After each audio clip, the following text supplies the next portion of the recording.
Всем привет, друзья! В эфире программа «Пропеллер».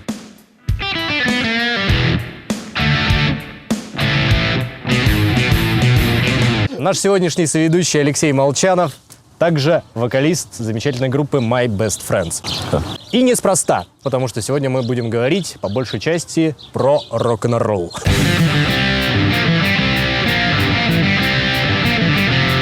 Наш сегодняшний главный сюжет посвящен замечательному фестивалю, который мы организовали совместно с концертным агентством Анна Домини «Sounds of Sakha». 3 года я ходил, это получается мой 4-й фестиваль. И слушайте, ну прям как по лестнице поднялся. Ну да, фестиваль вырос. Это заметно. Люди могут туда прийти, посмотреть кино, да, какие-то арт-выставки. Естественно, музыка.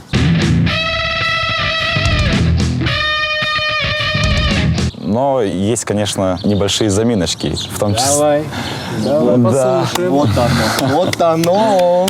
Очень много всего. Ты приезжаешь туда и разбегаются глаза. Я, честно, я там пробовал не так долго, но уже пробыв там часа 3-4, я понял то, что я не знаю, куда себя подать. Ну и также было очень много групп, по-моему, сколько в целом, 10 часов это все длилось, да, именно выступление групп. И это очень много, люди устают уже. В общем, значительный минус нашего фестиваля – слишком много всего. Мошек много. Ну, кстати, мошек не было. Ну да, но сейчас почему-то здесь Сейчас много мошек. Было холодно. А тогда не было.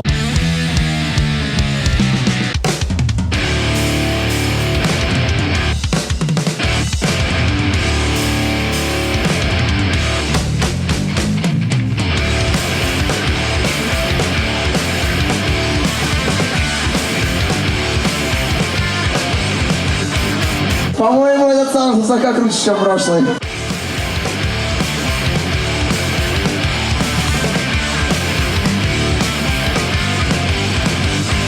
Sounds of Sakha — это такой фестиваль дружбы, что ли. Он проходит уже с 2009 года. Фестивалю уже 7 лет. В этом году он пойдет в школу, в 1 класс.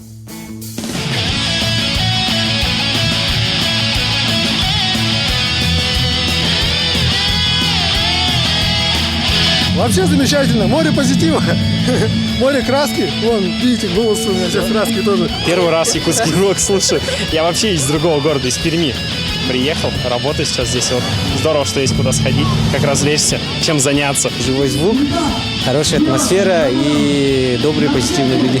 Все очень-очень хорошо, все сделано именно так, как, в принципе, можно было только мечтать об этом. В этом году мы решили расширить немножко фестиваль, то есть привлекли спортивные состязания, привлекли ребят, которые занимаются дрифтом. Как и в прошлом году, мы организовали чемпионат по видеоиграм.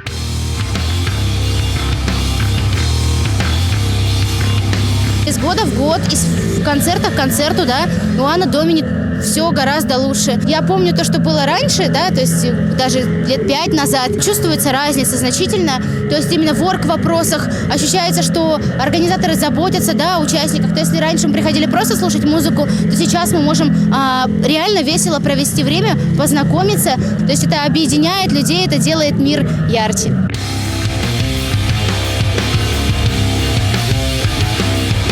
Мои работы характеризуют мое личное настроение. Влюбленность, бунт, немного бытового смысла. Пытался себя найти в музыке, писать стихи, рисовать какие-то картины, честно говоря, не получалось. Но я как по образованию сварщик, в этом, конечно, мне и помогло все это. В прошлом году я вставлялась, у меня были просто графичные работы, это акварели и тушь. А в этом году я решила попробовать что-то новое, потому что я посмотрела на другие картины и подумала, что все-таки цветные варианты, они намного интереснее и лучше смотрятся. Фестиваль проходит, как обычно, все в рамках приличия. Нам очень нравится звук, свет, все организовано очень правильно. У нас как бы сейчас на переднем плане запись нашего лонгплея альбома, да, но тем не менее мы немножко приостановили запись альбома и начали готовиться к Sounds of Sakha. Слушайте музыку, будьте добрыми.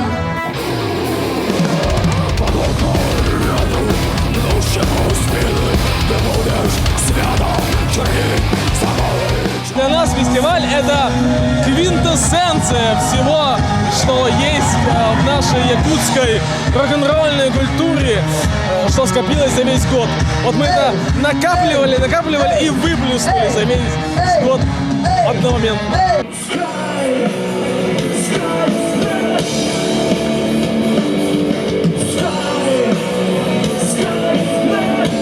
Почему я называю его фестиваль дружбы? Потому что это некая встречи в силу того, что кто-то из ребят еще не уехал, там на учебу или на работу куда-то, да, а кто-то приехал на каникулы опять себе в родной город Якутск, и они все встречаются здесь. Я за это и люблю фестиваль, за то, что здесь настоящие друзья.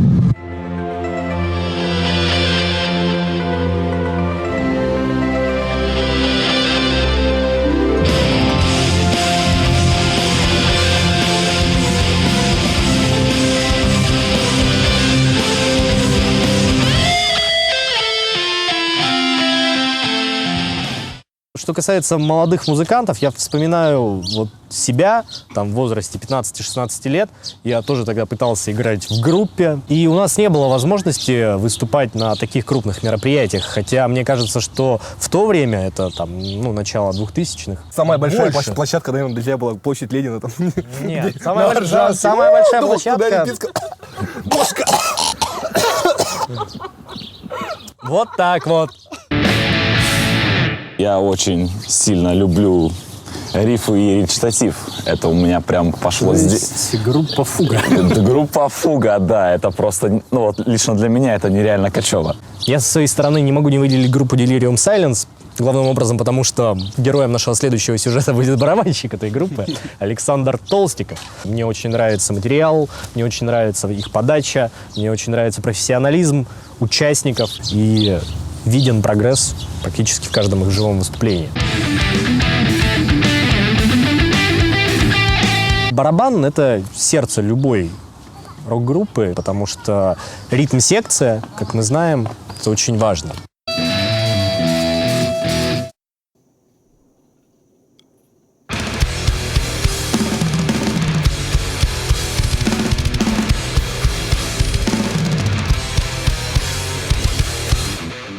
Играю ровно 6 лет. Начал летом 2009 года. Какова была твоя мотивация именно научиться играть на барабанах? Я вот не знаю, просто внутри как-то тянуло еще давно. В начале 2000-х очень сильно тащился от такой группы, как Bomb Funk MCs. Вот. И исполняли они электронщину, но мне очень нравилась их ритм-секция. Она так плотно, клево звучала, и меня просто от нее тащило. Вот. Чувствую, что я запоминаю эти ритмы. Вот с этого и пошло.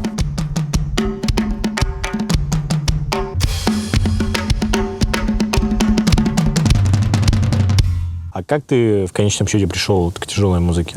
Вот это уже все с годами наращивалось. Первая группа, которую я начал слушать, металл-группу, это был Slipknot. Мне непонятно это была музыка, я думал, ну, как бы ладно, там рок еще можно как-то, может, а как эту музыку вообще можно понимать?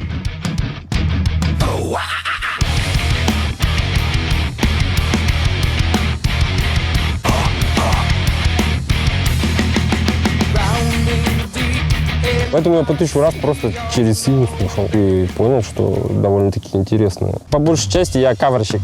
Я постоянно играю каверы. Каждый раз прихожу на реп-базу, 4 часа каверы. И вот каждый раз, когда новое что-то разбираешь, в итоге ты уже прокачиваешься.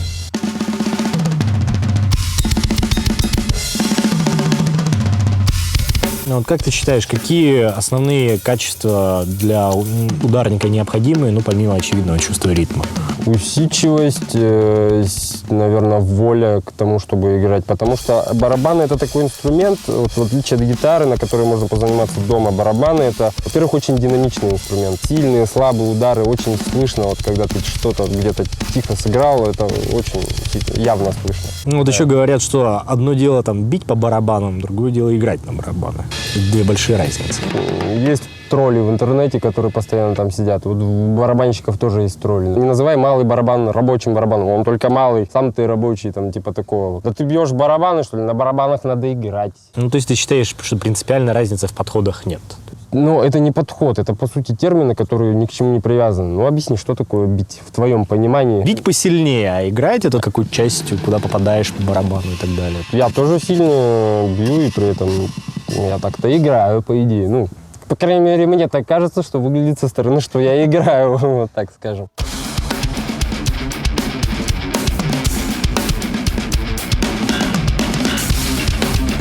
Разве что можно под ярлык бить, сказать, избивать, когда на барабанах остаются всякие крапинки. То есть такой инструмент, надо от него играть, а не в него. Все ништяк, никаких камер нет, все нормально, Саня.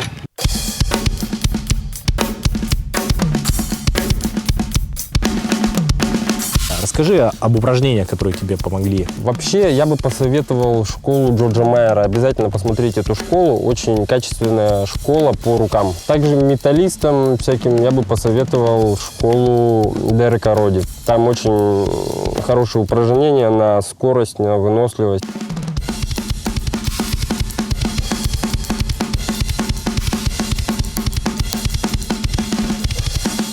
Нам нужно этим заниматься плотно, если вы не хотите постоянно страдать от мысли, что у вас там что-то не получается, надо постоянно просто пробивать эту границу. Нужно, стараться. Во всем нужно стараться. Люди учатся в университетах. Это то же самое. Тоже нужно столько же времени, в идеале тратить на это. То есть ты считаешь, что нужно пахать, то есть все эти разговоры про талант? Таланты, может, они и есть, но я не считаю, что я, например, какой-то там талантливый. Просто в памяти у меня осталось много часов работы. Сажусь фильм смотреть, например. У меня автоматический метроном в ушах. На тренировочном пэде занимаюсь, какой-то рисунок отыгрываю. Учеба, допустим, была до 7 вечера, да? Зима, минус 50. Да неважно, все. В 7 часов вечера на рибазу куда-нибудь там на Чернышевского, которая находится, поехал и до 9 часов единственные 2 часа в этот день поиграл. В удовольствие просто. Все. А потом уезжаешь домой на последнем автобусе, весь замерзший, отмороженный, зато во.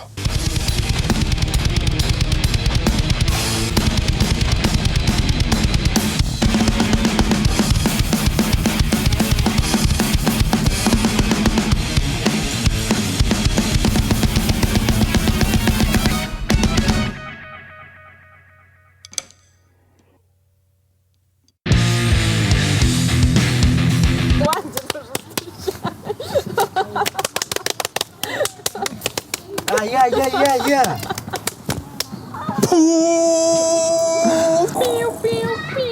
Миша вышел из-под контроля.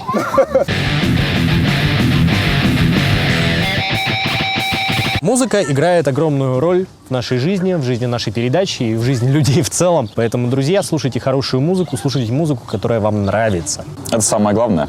В принципе-то. Да, и закончили. Отлично просто закончили.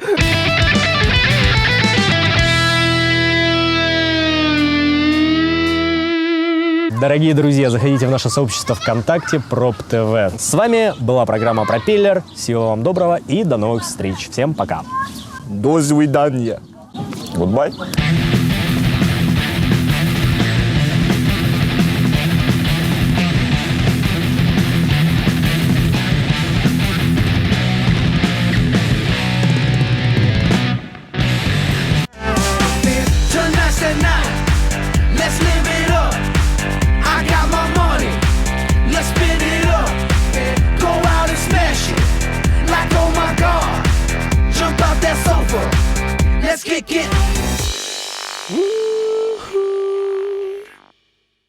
Якутский колледж инновационных технологий приглашает школьников 9 и 11 классов получить престижные специальности: сервис на транспорте, операционная деятельность в логистике, право и организация социального обеспечения, земельно-имущественные отношения, экономика и бухгалтерский учет.